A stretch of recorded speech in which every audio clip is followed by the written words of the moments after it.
Welcome to the Freddie Kissoon Show. Bring it! Let me ask you this question.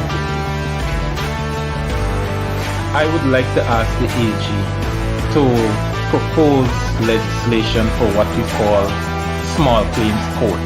There are lots of poor people, to an example you just gave, that they have issues with others and sometimes with large firms, but the lawyer fee is greater than the fee you're claiming. It is their right. Unlike the right that someone has, all of our rights exist in context. What is the context of a second medical opinion? Because you're disrespecting the process. No. Jesus, this is common sense, man.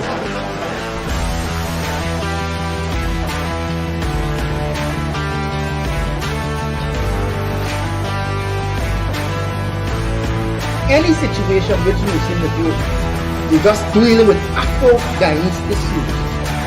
If one, you can't bring and pull the leaders of the African community together, you're failing. And if two, you can't put forward a future, a blueprint, and a plan for African Guyanese, you're failing as well.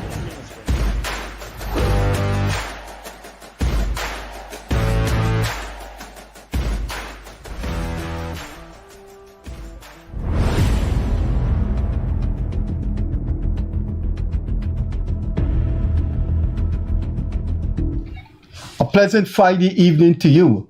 Whatever you're doing this evening, we hope you spend some time with the former president of Guyana, Dr. Donald Ramotar. Mr. Ramotar, or His Excellency President Ramotar, is one of the most experienced political activists in the Caribbean. As a very young man, very young man, joined the PPP and moved up to the ranks of being the leader of the PPP and then the president of the Republic of Guyana. Mr. Ramotar is, in fact, a receptacle of all that has gone by, the knowledge of all that has gone by the past 50 years in Guyana. This evening with me, as usual, is my co-host, Leonard. We're going to ask His Excellency what are his interpretations, or if there's a general interpretation he has, about one of the phenomenal results of a Caribbean election. Phenomenal in the sense that no one expected a 3-month-old party to take away 16 just about 16 seats from the PNC. The PNC's fallen to an extreme low from 48%, sometimes 46, 43 to 18%. And the question is, are we witnessing the gradual disappearance of the PNC, or are there circumstances they can shape to survive? No one in Guyana has the experience, the years of experience to tell us what he thinks about the PNC, because he's been around long enough to know the PNC. But we'd also like to hear his views on Wisdom in Nationhood, and its controversial, very controversial head, Azzuddin Mohammed. So once again, a pleasant Friday evening to you. Welcome to the Freddie Kissoon Show with co-host Donald Craig, and we start with our first question to Mr. Ramotar. The results, your holistic take. Well, first of all, I was not surprised by the votes and the seats that the PPP got. I was expecting the PPP to do well, and I think they've done extremely well. And they're now in a much more comfortable position to govern, having more, the majority of seats in the National Assembly had been increased, and they're in a much comfortable position to carry out, to do the governance that is needed for the rapid development of our country. So I wasn't surprised at that. Like you, I was surprised at the fall of the PNC, which was dramatic. The PNC is in very serious crisis. It's very clear. Many people will blame Norton for the crisis. I don't think he shares all the blame. I think the PNC problem started at the time of the death of Barnum, and I don't think they ever resolved their leadership problems completely. From the time of Hamilton Green and Hoyt, this fight with Hamilton Green and Hoyt, and coming down the line with Corbyn taking over, and it has never been. Corbyn had a big struggle with McAllister and other people in Team Alexander challenge him. Yeah. So, and then you had the problems with not a problem really, but when also Winston Murray challenged, and that was another. So I think it's an accumulation of things. On the one hand, the crisis. That one of the reasons that they fell so far is that they have not yet resolved their leadership problem in the PNC as yet. That's one main reason. The second reason is that the PNC has became very accustomed to mobilizing on the basis of race. Using race, it was their easiest way to click their finger and get people on the road worked up and so forth and so on. But I don't think they recognize that things were changing. For a while, that things were changing. I believe the change that came about, that we see came about in this last election, is an accumulation of decades of work, fundamentally by the PPP. Since 1955, when the party was split, the PPP was working very hard to reunite, trying with coalition of making. They even offered PNC at one time half of the government in 1963, 64. Half of the government, and they didn't accept it because they were directed by the CIA at that time not to accept any offer that Dr. Jagan made to them. And they continued to rely on race. When they were in government, they succeeded in scaring Afro-Guyanese to make them believe that if another party comes to government, that it will be detrimental to them. But what I don't think they put into their calculation is that from 1992, the PPP has been in government, and the Afro-Guyanese have had experience with the PPP, and it don't coincide with the propaganda of the PNC, even though they're talking about discrimination and so forth. In reality, people don't see that. And then there's a new generation that has come up, with different views, different ideas, different ways of development, new technology, new systems of information, and so forth. And all of that, I think, undermine is probably the wrong word, but actually it made the PNC get very discredited because their propaganda and reality did not coincide. The win, I think, what I would say is that the PPP beat the bush and the wind caught the bird at these elections. But I don't think it will last for long, because the main thing is that the racial voting pattern has been broken within the PNC. And I see those people who voted for win, particularly the working class people who voted for win, I see them as the population in transition. And they can very well come to the PPP in the future because of the national position that the PPP has consistently been taken. When I believe, time will tell. I don't know how, as I said, they surprised me in getting 16 seats. But the motivation of the win leader, who was the main factor there, had spent a lot of money. His motivation, I think, was not necessarily to do anything good for the people and so forth. His motivation seems to be a kind of a revenge type of motivation, which is bad, is wrong. And as I said, I don't think he has a loyal set of support. Mm-hmm. And I believe that this can very well be a transition. Like the PNC could survive, but I think they have to take into consideration the realities that exist. Unfortunately, since the few letters I've seen in some of the papers with some of their strong supporters, they don't seem to have gotten it as yet. I read Takuma Ogansai letter, and he's on the same old path, which means if they continue on that path, I mean, they should know if they continue on that path, they will not survive. I think they have to develop more issues-oriented questions. I believe that they have to make a more general and broader national appeal, and fight on issues that people really want them to fight on. Another aspect that is difficult in our country at this point in time too, in my view, from the point of view of the working class politics that I have been in my whole life part of, is the fact that the labor movement is so weak in our country at this point in time.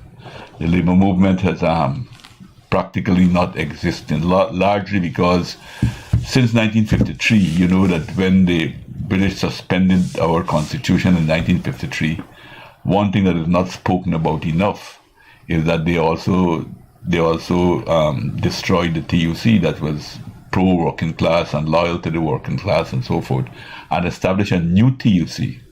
And what we have in our country today is that old structure that the British set up, which supported the PNC in the 60s and advocated racism and divided the working class in this country. That structure is still in place. And the labor movement has not been democratized. The working class people now have to fight for the democratization because their voices is getting weaker and weaker at the level of the policy makers are concerned. The private sector is much, much stronger and much more organized than the labor movement. And I think that's one of the areas that is very clearly in need of some assistance. And maybe if the PNC will for once now genuinely direct their attention to those issues, they probably could survive. Leonard? Two quick comments. The way you put over PNC's leadership structure is quite succinct in that not many analysts have put it over that way, that since Burnham coming right down the leadership structure, and I'm happy for that analysis. Secondly, another part of your analysis that I'm happy for, and I am happy that the Guyanese people are getting to hear that, is that the message that destroyed the PNC is the same message continue. I saw a thing by David Hines 2 days ago or so, and he said to the interviewer, "Must come with me," and you hear people are saying to me, go ahead and do what you're doing. And I wonder who those people are and how many of them are out there that is saying to David on a daily basis in the streets. And I think the mind for that rethinking is not there. But I want to ask you this question. Since we are on the loss of the PNC, the devastation, you were president of Guyana, and you experienced the loss of an election, and that had to be a blow to the PPP. People in the PPP, maybe yourself, felt devastated. Can you share with us the process the PPP went through to reestablish itself and reclaim its territory? First of all, I would say I still have doubts that I lost that election. Okay. The votes are still in the boxes. I think for the record, they should recount those votes, because I was told subsequently that some 26 boxes from the region 3 was not even put into the calculations in that elections. And you remember also that we lost Region 8 by 1 vote, but they refused to recount it. We couldn't. And in Region 4, when the PPP counting agents turned up with to get a recount, they turned up. We photocopied the statement and poll and give them to walk with to get it, and then the GCOM used that as an excuse that they want the original. And by the time they went back to get the original, the the person who was in charge to give the counting could not have been found. So we never had a recount. And it was the same spreadsheet that was used in announcing those elections. So I still have very, very strong doubts that those elections were not stolen by the PNC since then. But you're right about that's one of the reasons that I personally feel some empathy with Aubrey Norton, because I personally was very caught up, not only because the PPP lost government at that time, but immediately as they lost government, there was a massive dismissal of people, ordinary people. I'm not speaking about, okay, the government got a right to change some of the administrators and so forth because you want people who are more in tune with you. But cleaners and ordinary people in the different ministries all over was being dismissed and all over the place. And I was devastated in some, to use your word, at that time. So I can imagine that that Norton must be, as a human being, he must be feeling some of that kind of pressure as well. And that is why I don't think it's fair to blame him for everything that has gone wrong. Of course, all of us share blame for it. The other thing, I think the PPP had some good structures still on the ground, and we continued. The PPP has never, from the time of Dr. Jagan right through to now, they have never fallen into the temptation of making racial appeals to stay on top. We always felt that the future of this country had to be where all the people could identify themselves as Guyanese and to move our country forward. We wanted to was, from the very beginning, to develop a Guyanese consciousness, to know our history and to know our struggles, to identify those who are really opposed to us, on what grounds they are opposed to us, and so on and so forth. So, if you recall, in the early days, our fight was against Bookers, a fight against Demba. Remember that PPP even supported the PNC and the nationalization of these things and so on. So I think the PPP just went back to basics, continued to work, agitate and organize and make the appeal. And I think what helped the PPP to return to government was the disastrous governance of the PNC. They were disastrous from the very beginning. I think I said this on this program once before. They had planned to rig the election from the day they got into government, that they were not going to get out. Because how else do you explain that people giving themselves 50% increase in salaries and wages? And the sugars. And then how are you going to win when you put 42,000 families in? And not only that, I mean, they had no $18 million given to them as bonus. They thought it was a gift. And many of the things that they did, it was very, very clear to me that they just wanted to get back in government, and then they were planning to stay in government by rigging elections and so forth. And they didn't care about what people thought about them, and that is why they behaved the way they behave. Unlike the PPP is very, very sensitive to the situation on the ground and they try to respond to those situations. The PNC was not responding to. I mean, how do you explain them taking away because we care? At that time, it was only $10,000 that when I started that, when I was in government, and they took that away. They were taking away things from people. When they reduced, after 3 years in government, and they reduced the VAT, they promised to cut the VAT to 8% when they were in the opposition. When they got in government, they kept it to 16%, and when they had to cut it to 14%, they cut it to 14%. But then they put tax on everything, food items that we had zero rated, on educational items that we had zero rated, on medical items that we had zero rated, the PPP.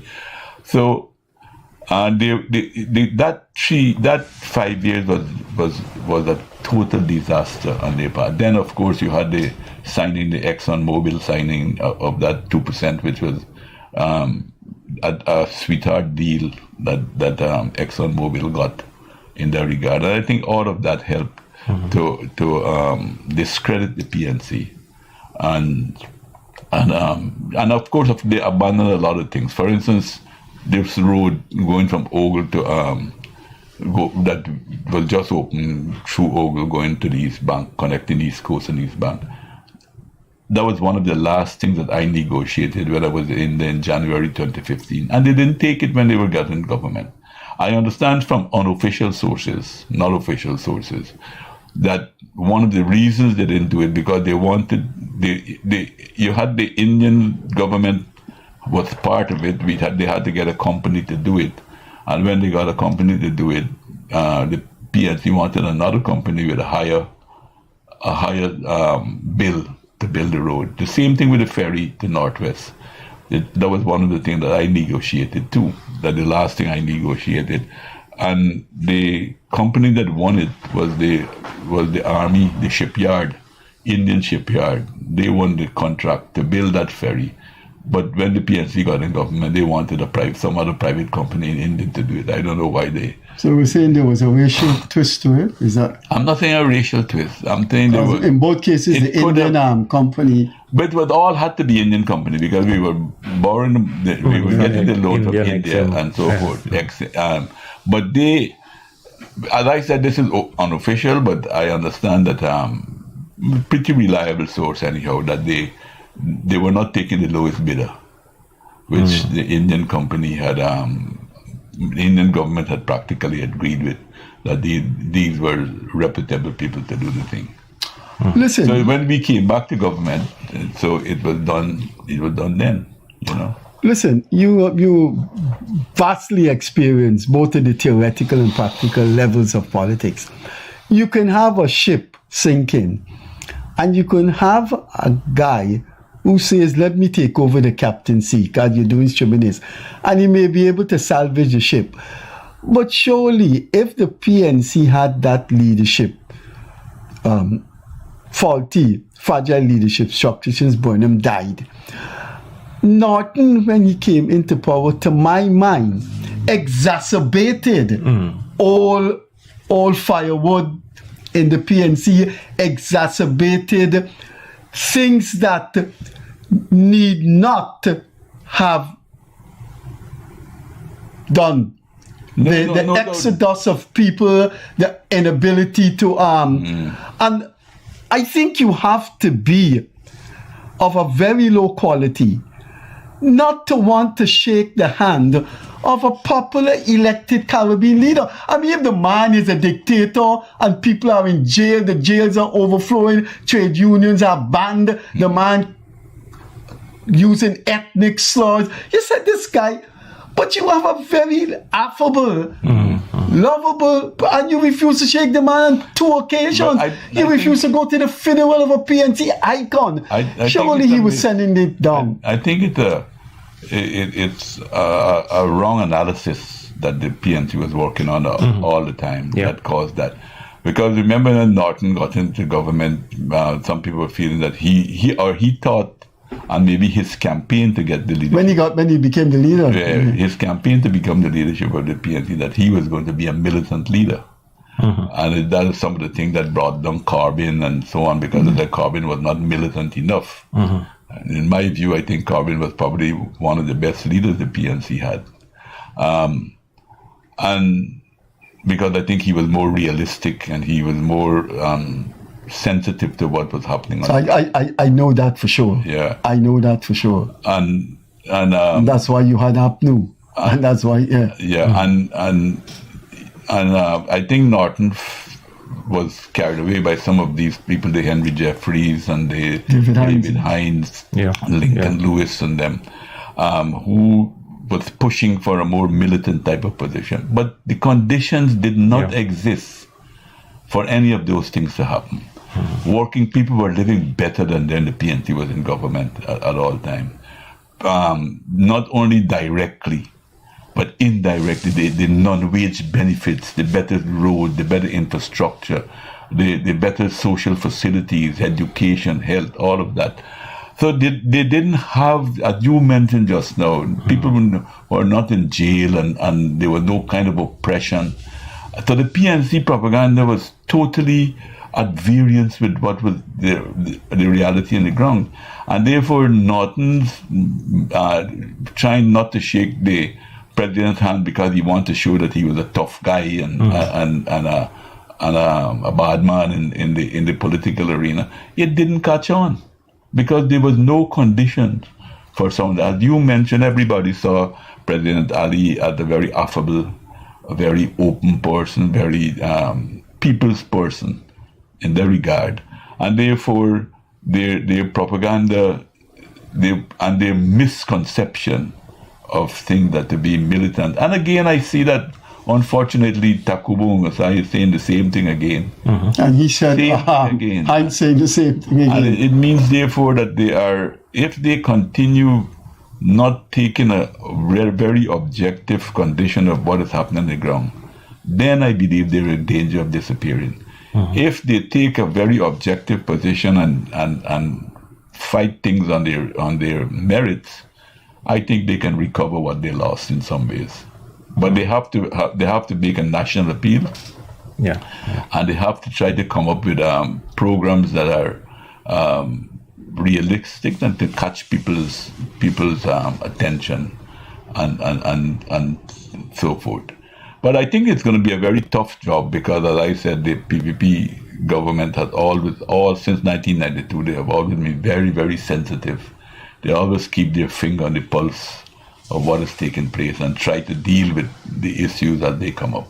So it's not going to be easy for them, but in the road that they're taking, it's leading them to nowhere unless they change. The elections had another message that our people want to live together. They want to live together. They don't want to have upheavals and problems and so forth. They want to have one Guyanese, the one Guyana slogan catch on in a pretty big way. President, after you left office, you seem to have taken a backseat in politics and your involvement in daily PPP activism. Was that a personal choice of having been president and then you move on to give others an opportunity, or was it a popular current in the PPP that made it little choice to you? Can you share? No, I would say, well, look, put it this way. There's nothing that the PPP asked me to do that I didn't do or that I wouldn't do if once it. There are things that I disagreed with in the PPP. For instance, I was very frankly disagreed with them to removing Marxism as our guiding ideology in the party. They not removed it completely. They said that the PPP is now pluralistic. It has many different ideologies, accepting people with any ideology and so forth.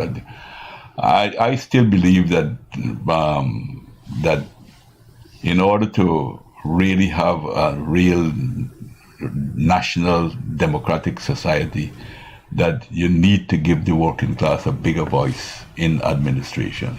And I in a way I believe it's a kind of a diluting the influence of the working class in the government. So my position is very well known. So put it this way: any lack of activity that you think that you don't see me in is not my choice. So it's because whatever assignment I'm given, I would do. Okay. Well,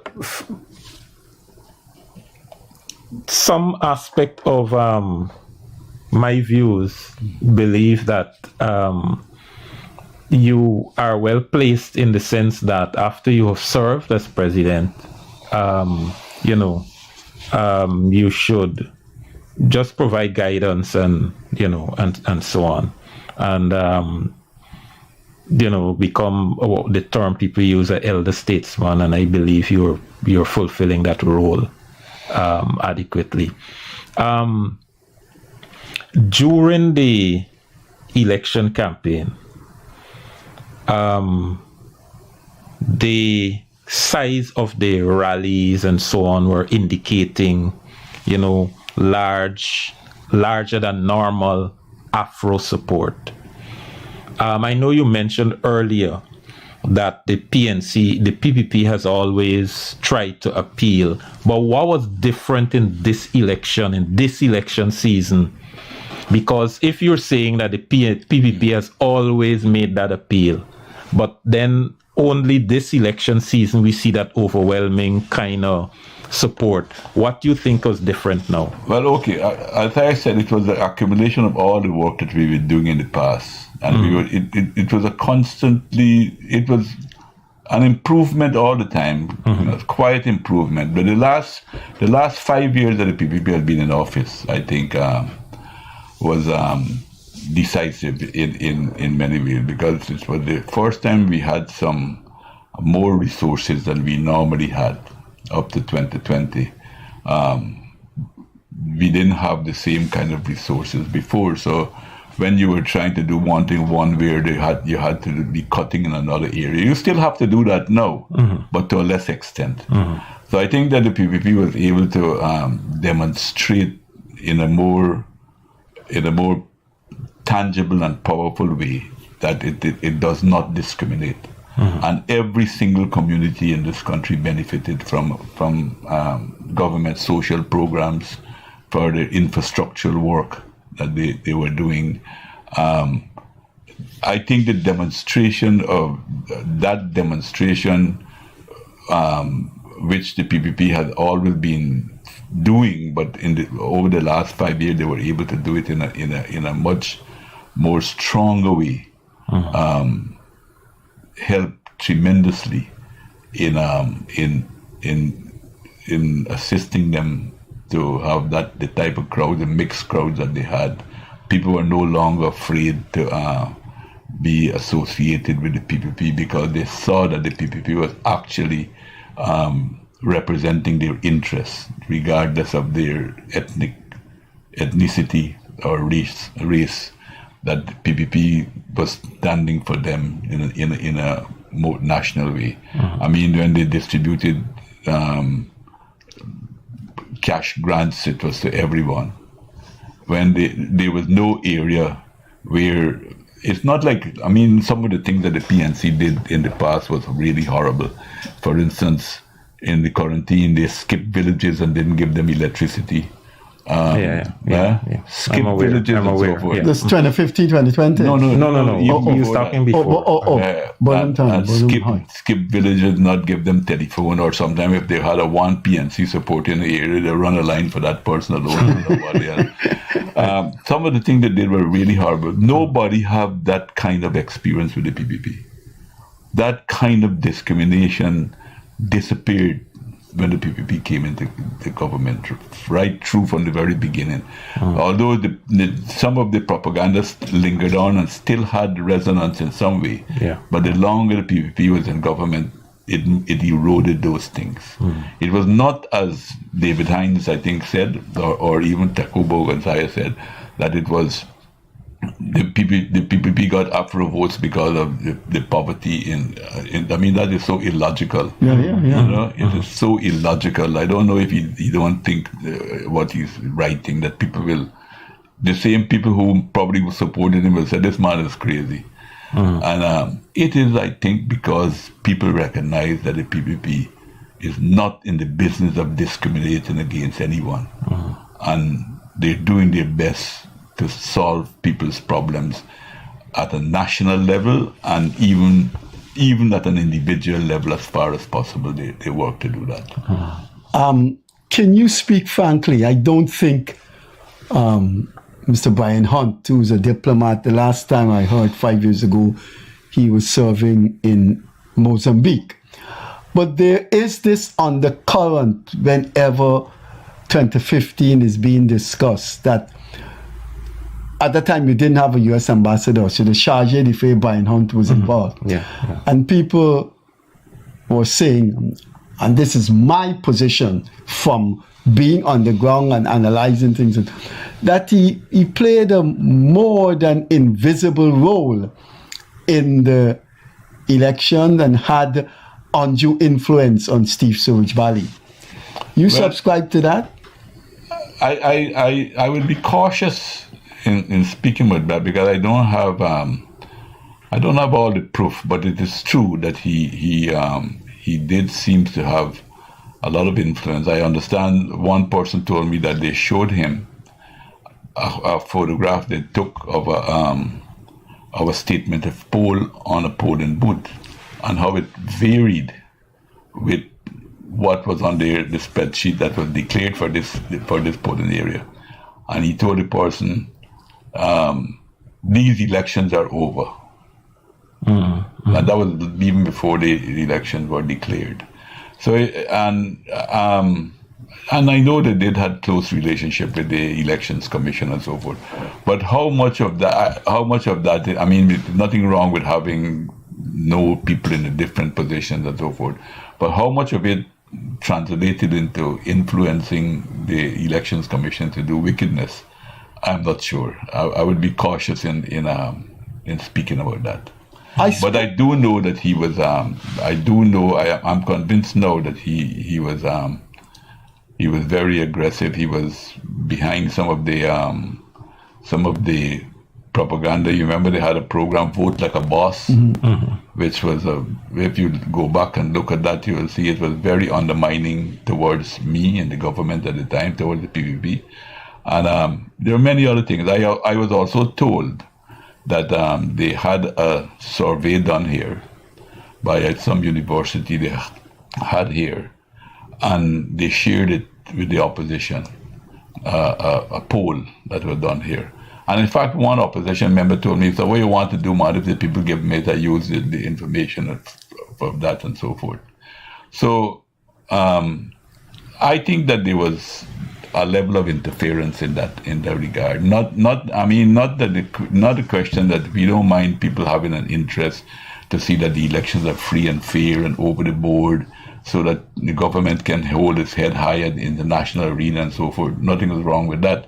But when they have an interest in the outcome of the election and do things to get one party or so forth elected, then I think that's where the problem comes in. And I believe that Hunt had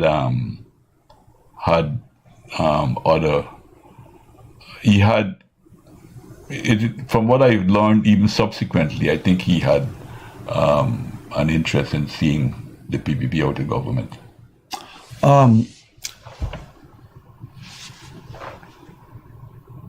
Donald Ramotar, former president, you would have known Forbes Burnham as anybody because of the years you've been in politics.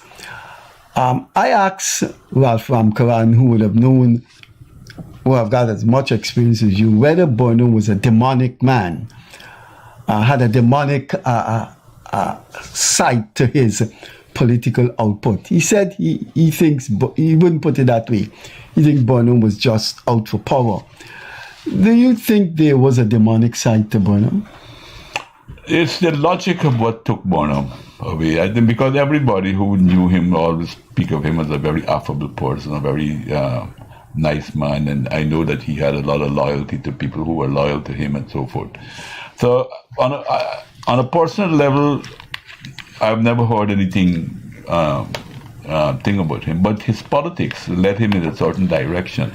The moment Burnham worked with the British colonialists and with the CIA to get into government, he refused to join when he split away from the national movement. He refused to rejoin even as a coalition, but instead sided with the outside forces, and at that time, and it was an argument that the PPP had even before the split, There were some beautiful articles written by Martin Carter in the months before the split, and then Dr. Jagan joined that debate a bit late, because I'm sure he was hearing things that Bonham was working against him, but I think he didn't believe it. And when he did believe it in 1955, he wrote an article, a straight talk article, you used to write that, straight talk. He wrote an article in 1955, weeks before the split took place, called The Way Backward. And he was dealing with the arguments that Bonham was using within the party at the time, that you got to be smart, you got to try to fool the British, and we got to get them to bring back constitutional rule, because the constitution was suspended at the time. And they already brand Jagan as a communist, therefore he should take over because they don't see him as a communist, and so on and so forth. That was the line he was taking within the PPP from all the literature that I've read. And some people were accepting those arguments. And Cherry, in dealing with those arguments, there was one point he dealt with all of those arguments, but then he made a point. He said, let us assume that we succeed, that the so-called militant and the so-called communists that they're branding the PPP, some of the leaders were pushed aside. And those who are not described as extremists and so forth, Bonham and so, that they succeed. And then he asked the question, what will they be able to do for the people? What will they be able to do for the people? Because you make yourself a prisoner of those who are putting you in government, if not the people. And he was therefore advocating, let us hold together, let us be united and face this period out. Things are changing in the world. The anti-colonial movement was developing rapidly. The non-aligned movement was just beginning. If we stay together, we will win, and we will genuinely have a genuine independent country, a sovereign country. Bonham wasn't going for that. He decided to work with the British and with the Americans in order to get government. And then we saw what he did. Everybody talked about Bonham, how brilliant he was and so forth. But to me, the proof of the pudding is always in the eating. What did he accomplish in government? He ended up becoming so unpopular that he started to even assassinate opponents, like what happened to Walter Rodney. But he had his moments, though. The bridge, NIS, the Kanji bridge, But I mean, those things are, how much of that? But the final analysis, he wrecked the country completely. He wrecked the country economically.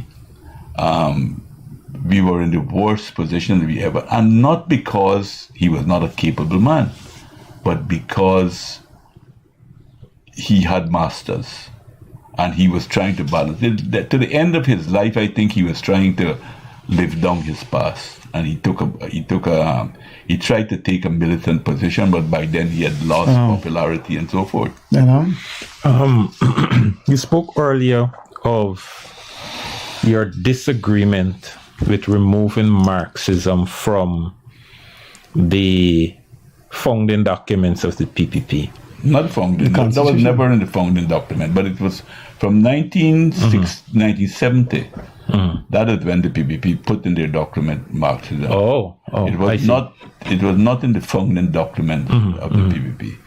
But in that, you remember after this 1968 elections, when the election was rigged for the first time against the PPP in office, and when it was very clear that the Americans were supporting the PNC, the PPP felt that they needed a different kind of party to get back into government, a more disciplined party, and that is when they always had Marxists in the leadership of the party at that time, and that is when they decided to transform the party into a more united and disciplined party.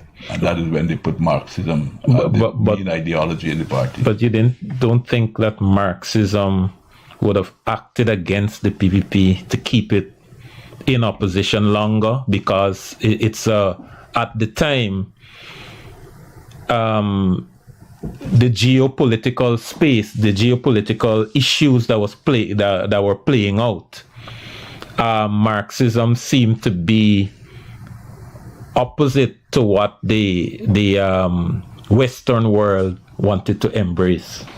Well, I don't know if we want to run the country for the Western world or we want to run the country for the Guyanese people. That's the first.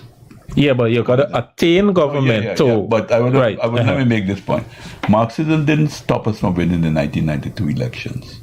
In fact, I believe it helped us because it helped the PPP in its analysis and its alliance policies and so forth. Because what is Marxism in the final analysis? It's a tool. It's a tool for analyzing things. It means that you look at things from a class point of view, that you're taking a position from a class position, but you also recognize in reality, because Marxism is a very, very ideology that is grounded in reality.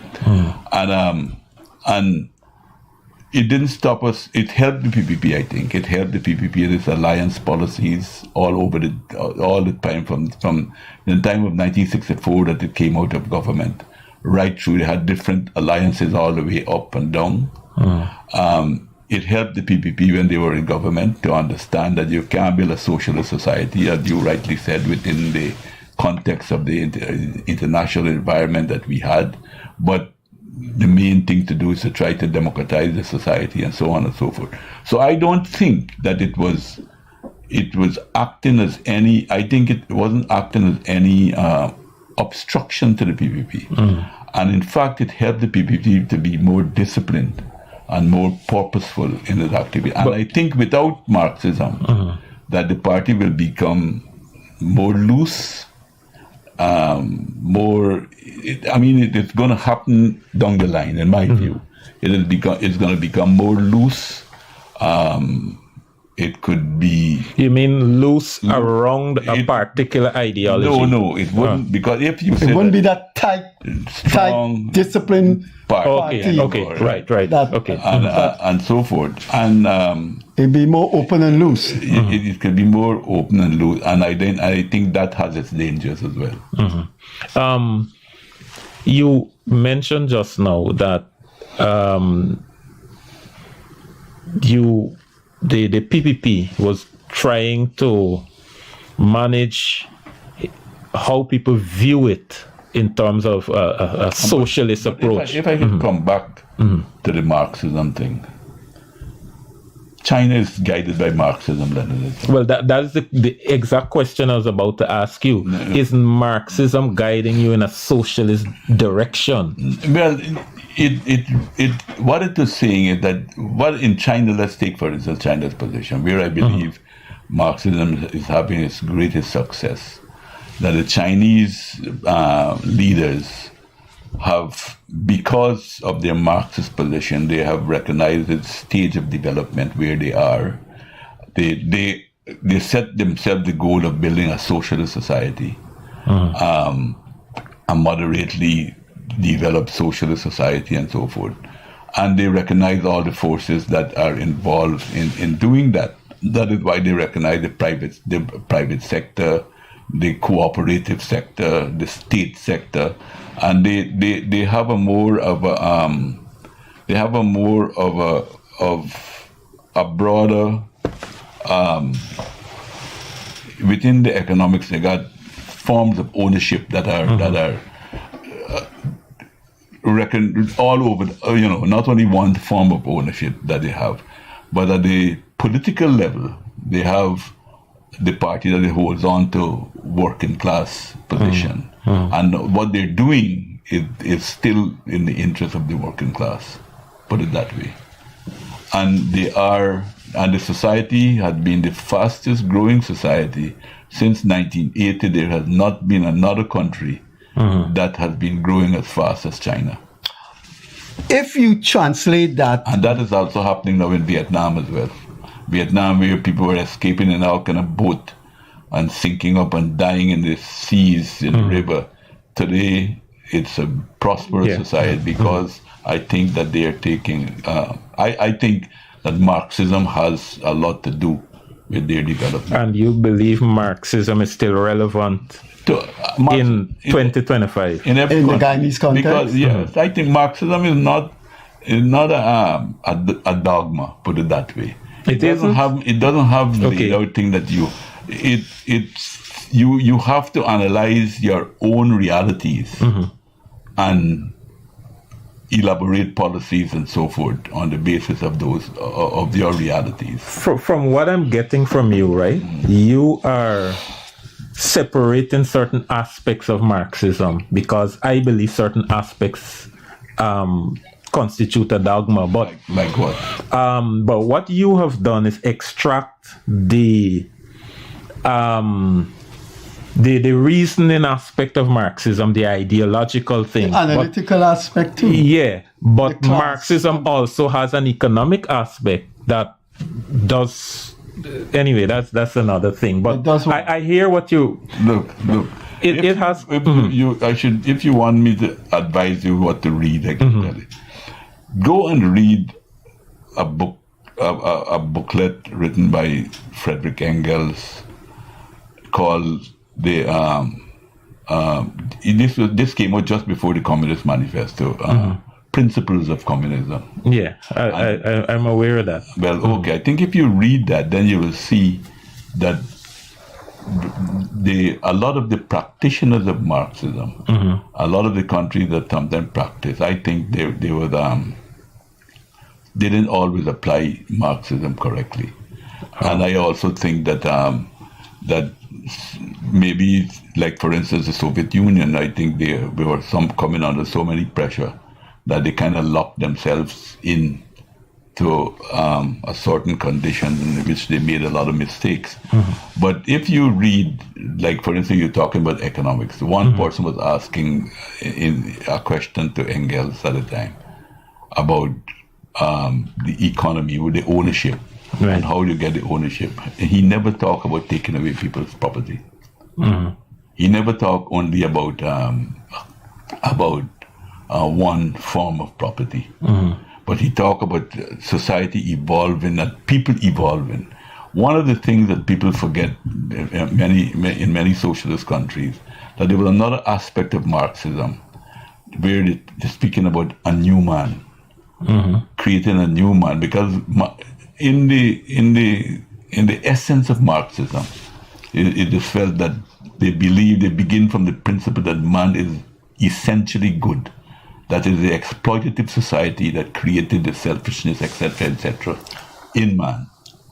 And but man is essentially good, but that goodness comes about when you start to satisfying more and more of their material needs, etc., when they will become less selfish. But when you don't have anything, when you're in competition, when you're in dog-eat-dog society, then it brings out the worst of man. It's clear from viewers listening to you. You said it. You don't have to say he implied it. But you said it that you would like to see more emphasis on Marxism in the PPP. And as an offshoot of that, the working class is better served. Because however one interprets Marxism, it's an ideology, it's a form of philosophy that says the lesser endowed class need to benefit from society's wealth, and therefore this class should have access to wealth. It should share in the wealth of a country. Well, not only that, because I look at Guyana, I think you can safely say that the working class is sharing in the wealth of the country. I don't think you could deny that. But it is the influencing the direction of where things would continue to go. And that isn't happening. Well, I'm not saying it's not happening, but I'm saying that those positions could be eroded. People don't stay forever, things change, people change, conditions change. And I'm saying that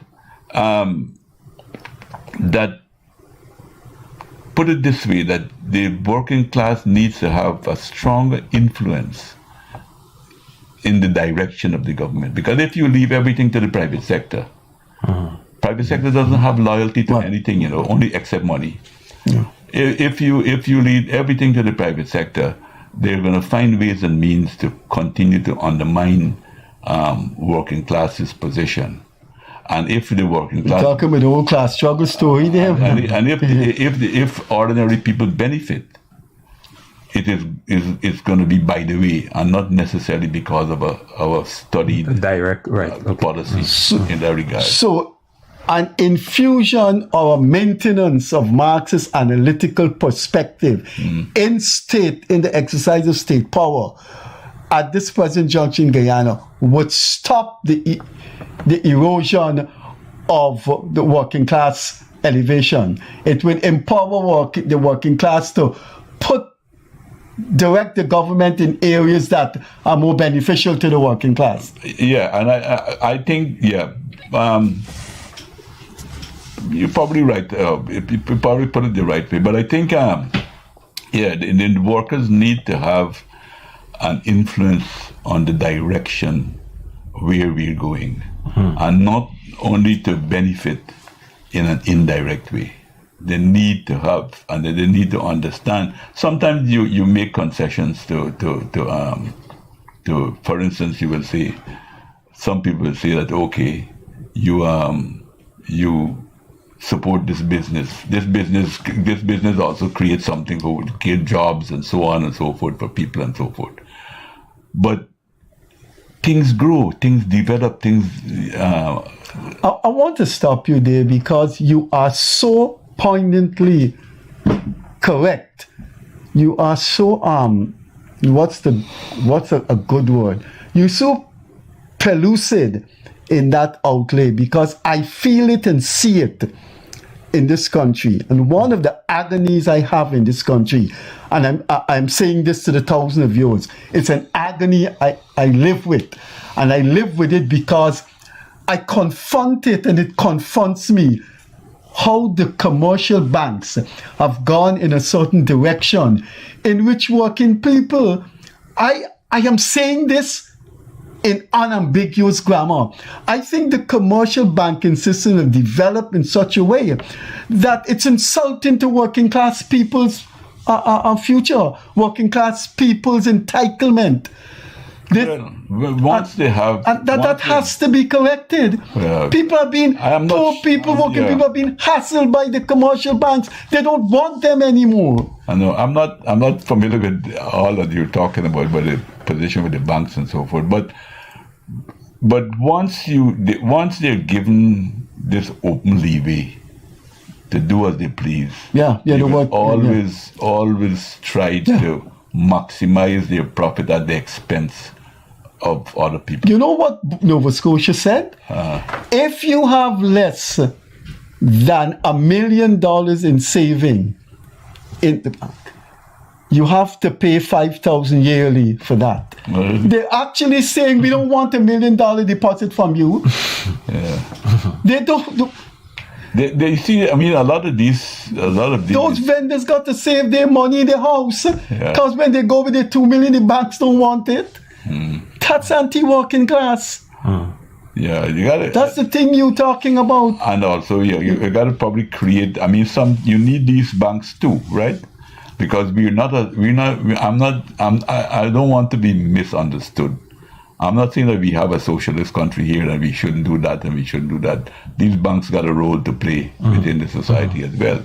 But maybe you need to help create other institutions at this stage of development where we are, so that workers will not be at a total disadvantage, where the state can help to balance off the power that money has within the society to those who are less fortunate, to able to get them to make, to get them to do things in a proper way and have a better life and so forth. All right. We've reached time, so... One last question. I just want to come back to this Marxism thing quickly. more young people are coming into this political space, and they don't seem to be guided by an ideology. How is that knowledge transfer? How do you foresee that knowledge transfer taking place where young people are honed in, as you say, to be less loose, so to speak? But that is one of the reasons that I am sorry that the PPP has said that Marxism is not the only guiding ideology, because you need a structure to teach people, to train people. And if you don't have a structure, then people can go in all kind of direction. There's an old saying that said, theory without practice is useless. No use we talk about, we can talk all day about theory, but if it don't apply it in practice, it's useless. But practice without theory is blind. We can stop on that note. Practice without theory, because our operator say we're over time. You would like to have briefly a parting word about future of Marxism in the PPP, the election, anything. I would say that I am heartened by this elections fundamentally because I think that there is a big shift has taken place in the whole question of race relations within the society. That we used to always. I remember in 1965, 1 month, less than a month after the PPP came out of government, Dr. Jagan charged the PPP members. By that time, I believe he had lost faith in the PNC, and he lost faith that Bonham would be able to come back. Maybe he felt at that time Bonham had gone too far in the plunge with the Americans and the British CIA and so forth. That he said it is the task of the PPP members to win back the Afro-Guyanese to the PPP working class people, because they have been misguided. And you see that and I think that it took place in the 2025 election. I am now seeing it taking place in a tangible way.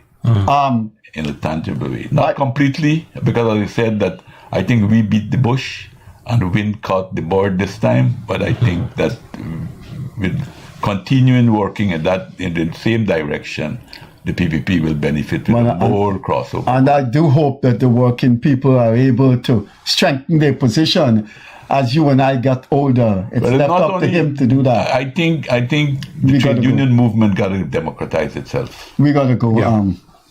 Thanks. It's always a pleasure talking to you. Certainly. Good.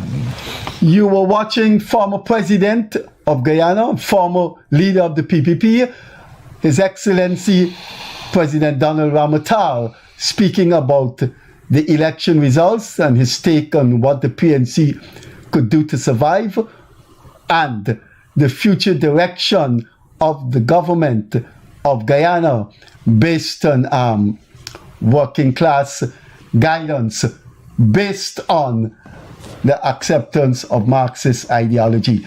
Thanks for being with us. Have a very, very pleasant evening, what is left of Friday. Enjoy the weekend, and we will see you on Monday. On behalf of the former President of Guyana and my co-host, Leonard Craig, bye-bye. Catch you later.